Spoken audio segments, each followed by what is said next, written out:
2024 ఆంధ్రప్రదేశ్లో జరుగుతున్న సార్వత్రిక ఎన్నికల్లో అధికార ప్రతిపక్షాల మధ్య యుద్ధ వాతావరణమే నెలకొంది.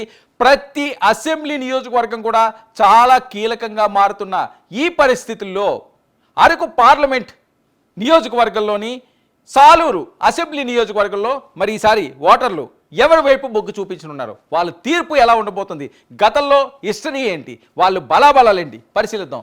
సాలూరు నియోజకవర్గ విషయానికి వస్తే ఇందులో ఉన్న మండలాలు పాచిపెంట, మక్కువ, సాలూరు, అలాగే మెంటాడ. ఇది విజయనగరం జిల్లాలో ఉంటుంది. ఒకటి పార్వతీపురం, మన్యానికి చెందింది ఆ మండలాల్లో. ఇక్కడైతే ఇక్కడ పురుష ఓటర్ల విషయానికి వస్తే 98,533 మంది పురుషులు ఇక్కడ ఓటర్లు కాగా స్త్రీలు 1,03,267 మంది, ట్రాన్స్జెండర్లు 4. మొత్తం ఓట్ల సంఖ్య 2,01,804. ఇక రాజకీయ సామాజిక చరిత్ర విషయానికి వస్తే తెలుగుదేశం 5 సార్లు, కాంగ్రెస్ 4 సార్లు, వైసీపీ 2 సార్లు ఇక్కడ విజయాన్ని సాధించింది.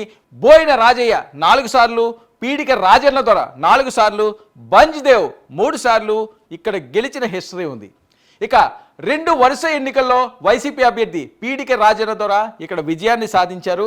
హ్యాట్రిక్ కోసం వైసీపీ ఇక్కడ ఎదురు చూస్తుంది. అంతేకాకుండా రాజన్న దొరకు ఉప ముఖ్యమంత్రి పదవి కూడా కట్టబెట్టారు జగన్మోహన్ రెడ్డి గారు.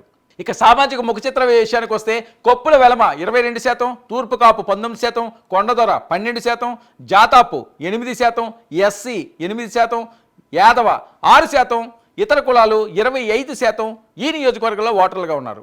ఇక 2014 ఎన్నికల ముఖ చిత్రాన్ని పరిశీలిద్దాం. 2014లో ఇక్కడి నుంచి గెలిచింది పీడిక రాజన్న దొర ఉప ముఖ్యమంత్రి.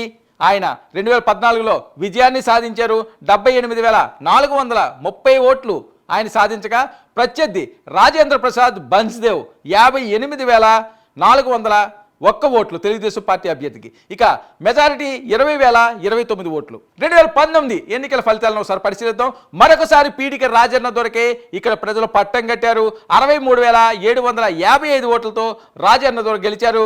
ఇక మరొకసారి రాజేంద్ర ప్రసాద్ బంజ్దేవ్ రాజన్న దొర చేతిలో ఓటమి పాలయ్యారు. 19లో కూడా 58,758 ఓట్లు ఆయనకి రాగా మెజారిటీ 4,997 రాజన్న దొరకు. ఇక ఈసారి బరిలో ఎవరున్నారు?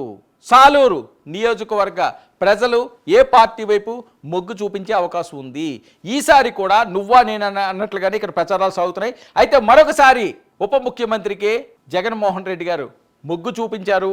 పీడిక రాజన్న దొర హ్యాట్రిక్ ఆశాభావాన్ని ఈసారి వ్యక్తం చేస్తున్నారు. అయితే ఆయనకు బ్రేక్ వేయడానికి గుమ్మడి సంధ్యారాణి తెలుగుదేశం పార్టీ సీనియర్ నాయకురాలని ఈసారి ప్రత్యర్థిగా చంద్రబాబు నాయుడు గారి ఇక్కడి నుంచి బరిలో దింపారు. వైఎస్ఆర్ కాంగ్రెస్ అభ్యర్థి విషయానికి వస్తే 4 సార్లు గెలిచి తిరుగులేని నాయకుడు ఉప ముఖ్యమంత్రి అయిన రాజన్న దొర. ఇక పనుల కోసం అందరూ బొత్స మేనల్లుడు చిన్న సీనునే ఆశ్రయిస్తారు అనే అపవాదం ఉంది. ఇక అధికారం బొత్స కుటుంబం చేతిలో ఉంటుందనే అభిప్రాయం కూడా ఇక్కడ చాలా ఎక్కువ ఉందని జరుగుతున్న ప్రచారం. గిరిజన కార్పొరేషన్ చైర్పర్సన్ స్వాతి రాణి భర్త గణేష్ సహకారం ఈయనకి చాలా అవసరం ఈ ఎన్నికల్లో. ఇక తెలుగుదేశం అభ్యర్థి గుమ్మడి సంధ్యారాణి ముఖ చిత్రాన్ని చూద్దాం. 2014లో అరకు ఎంపీగా పోటీ చేసి ఆమె ఓటమి పాలైంది. 2015-21 మధ్య ఆమె ఎమ్మెల్సీగా విధులు నిర్వహించారు. 2020లో పోలిట్ బ్యూరో సభ్యత్వాన్ని కూడా సాధించింది.